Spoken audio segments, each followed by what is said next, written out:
The tray almost slipped from Maya's hands as the crowd erupted in laughter. She had just spilled champagne on the white suit of a guest, and every eye in the room turned to her. Whispers rose immediately. Who let her in here? Mwanarina. These people don't belong in places like this. Maya's face burned, but before she could apologize, a calm voice cut through the noise. Enough! Everyone froze. Standing at the center of the hall was Dong-hae Park, heir to Korea's most powerful conglomerate. His sharp gaze swept over the crowd before landing on Maya. Without hesitation, he walked toward her. Gasps followed him. Women who had been clinging to his side minutes ago now watched in disbelief as the man they all desired bent down to pick up the broken glass from Maya's tray. Maya's throat tightened. I'm sorry. Dong-hae's hand brushed hers as he took the tray, steadying it. His eyes locked on hers. Don't apologize, he said firmly. You did nothing wrong. The room fell silent. Nobody could understand why the park heir would defend a waitress, but Maya felt her world tilt as his words sank into her heart. And then he leaned in, his voice low enough for only her to hear. This isn't the last time we'll meet. Maya's heart still raced as she carried the empty tray back to the kitchen. The waitresses there stared at her wide-eyed. Do you even know who that is? One hissed. That's Dong-hae Park.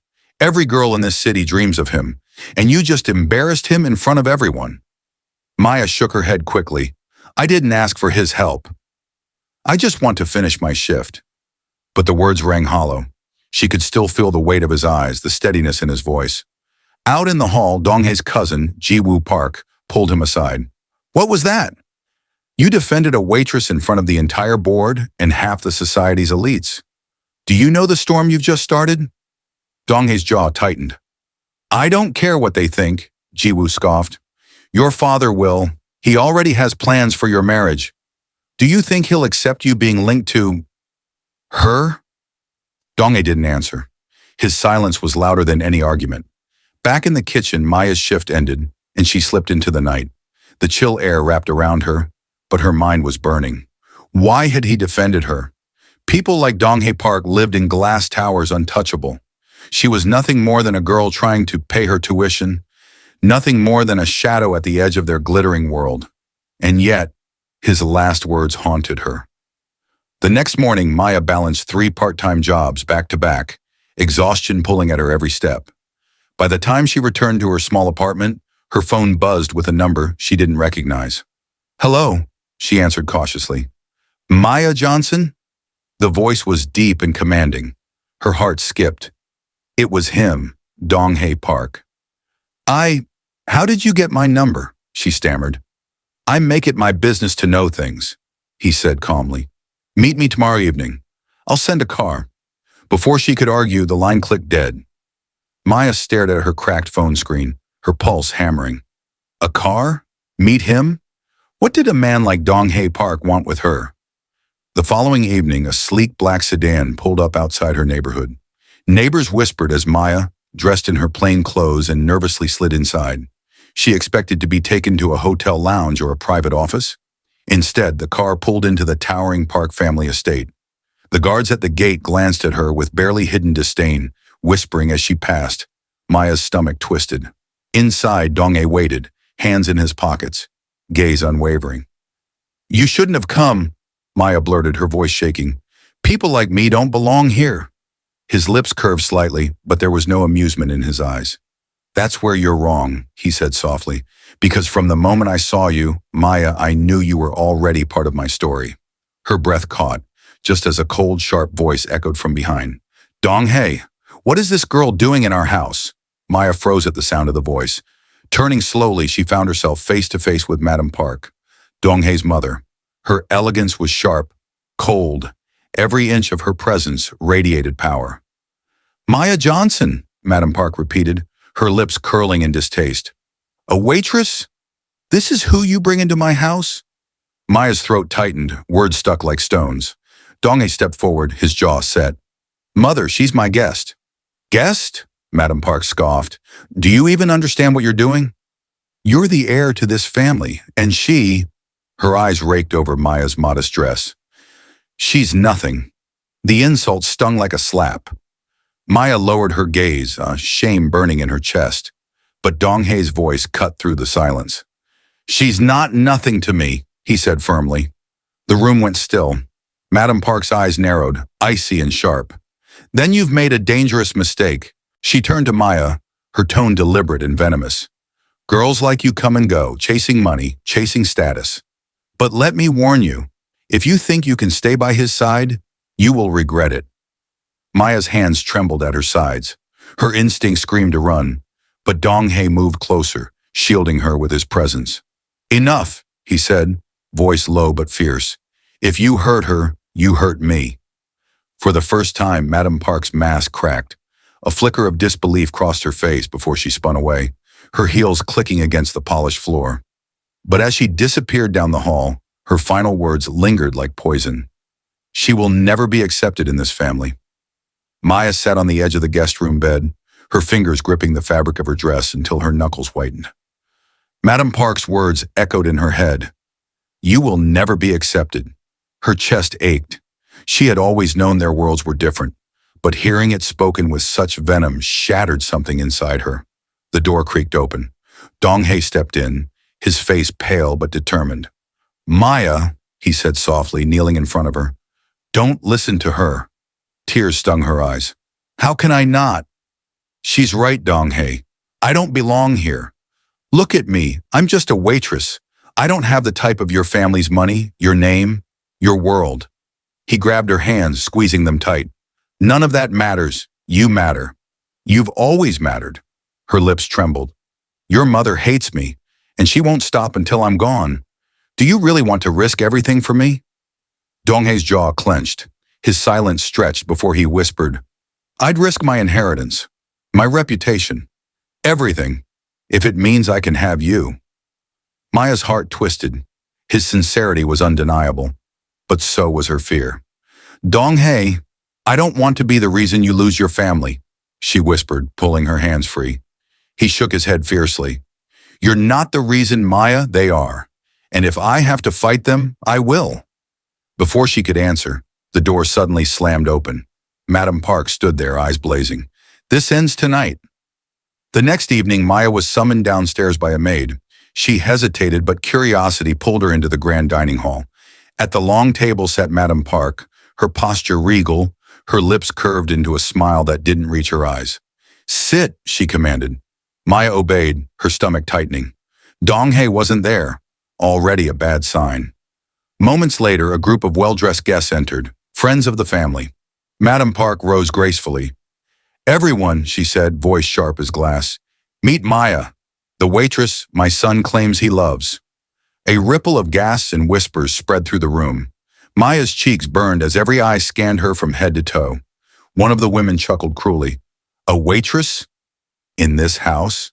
Another leaned forward. "What charm does she have, Madam Park?" "Surely not her status." Laughter erupted. Maya's throat tightened. She wanted to disappear, but Madam Park wasn't finished. With deliberate calm, she set a tray in front of Maya. "Since this is what you're trained for," she said coldly, "why don't you serve us?" Humiliation crashed over her. Hands trembling, Maya picked up the tray. Glasses rattled as she tried to pour. A man muttered, "Pathetic," making the room echo with ridicule. Just as tears threatened to spill, the door burst open. Donghei stormed in, his voice like thunder. "Enough!" His eyes locked on his mother. "How dare you!" He rushed to Maya's side, taking the tray from her trembling hands. "She is not your servant.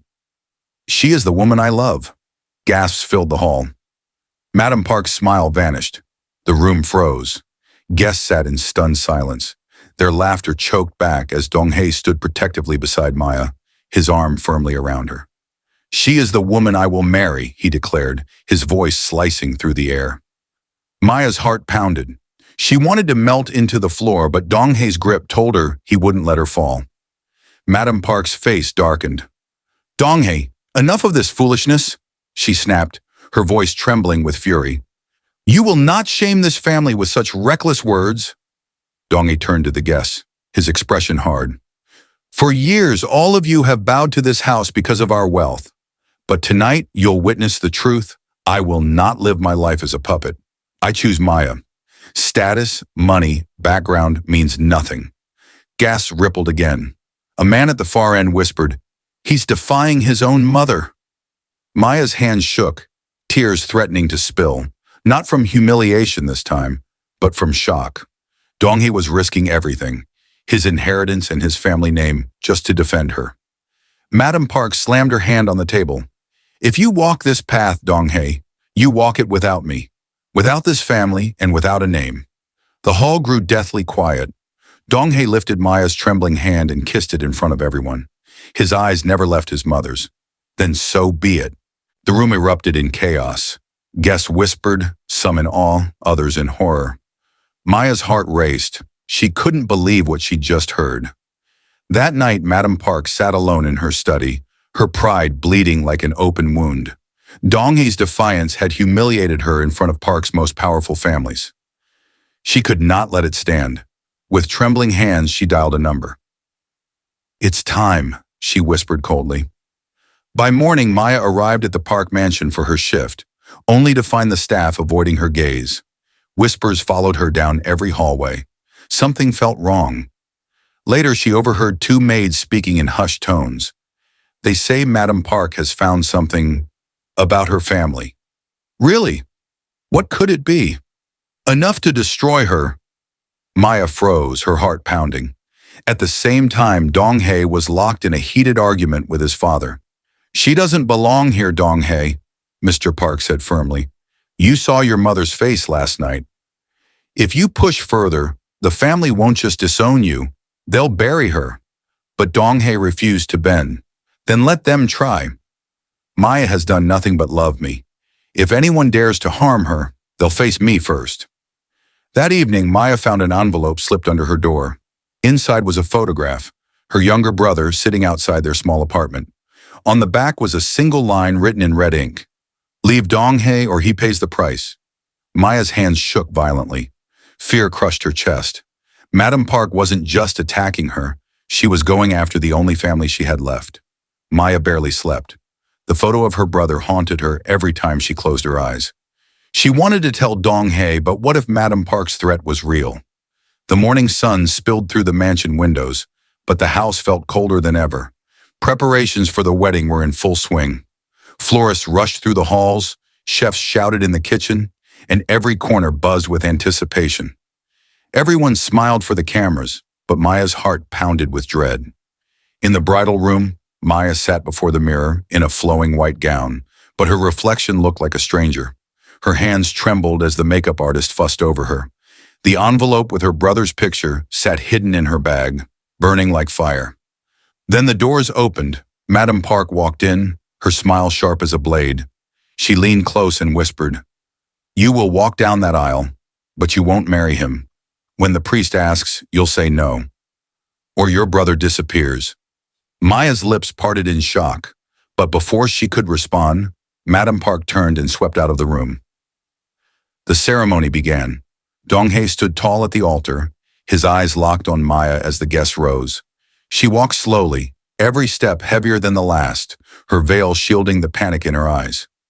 But just as the vows began, the doors to the hall burst open. Men in black suits stormed inside. Shout erupted, guests screamed, and cameras flashed.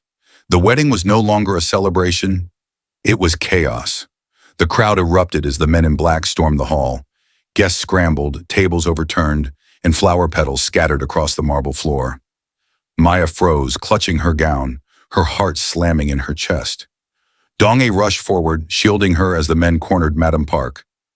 One of them tossed a folder onto the floor, photos, documents, and signed statements. "Your secret is out, Madam Park," the leader barked. "Fraud, embezzlement, and threats. You're finished." Gasps filled the hall. Madam Park's mask of elegance cracked, her eyes darting wildly. She tried to protest, but Donghae's father, Mr. Park, rose from his seat, face ashen. "Enough, Jihai. You nearly destroyed this family." His voice trembled with both fury and shame. Maya's knees buckled. The pressure that had crushed her for weeks suddenly lifted. But her brother, was he safe? One of the men turned to her gently. "Don't worry. Your brother is fine. He's with us now. He told us everything. Tears streamed down Maya's face as Donghae pulled her into his arms. You should have told me, he whispered. I would have fought for you no matter what. The priest hesitated, but Donghae lifted Maya's trembling hand. We'll finish this right, he said firmly, his voice steady above the chaos. With honesty, not lies. And before all the stunned guests, Maya found her strength. She smiled through tears and finally said, yes. The hall erupted again, but this time in cheers. The chaos turned into celebration. Their love had survived the storm. The moral lesson of this story is that true love can only survive when it's built on truth and courage. Secrets may shake the foundation, but when two hearts stand together against lies, no force, no matter how powerful, can break them apart.